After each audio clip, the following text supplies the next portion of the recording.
Ćao, kako ste? Ja sam dobro. Danas učimo pozdrave ujutro. Šta kažete ujutro kada vidite nekoga?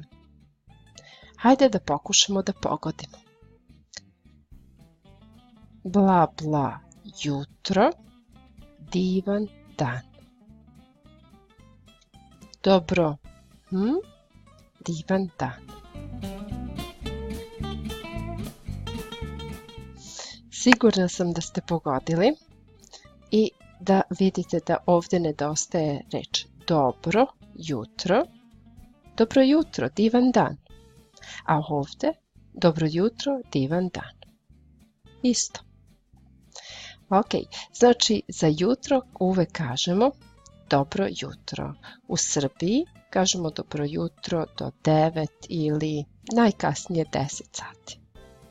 Ok, sada ćemo da radimo malo teže vežbe koje se oslanjaju na prethodne lekcije koje smo učili. To bi bilo sve. Vidimo se uskoro. Ćao!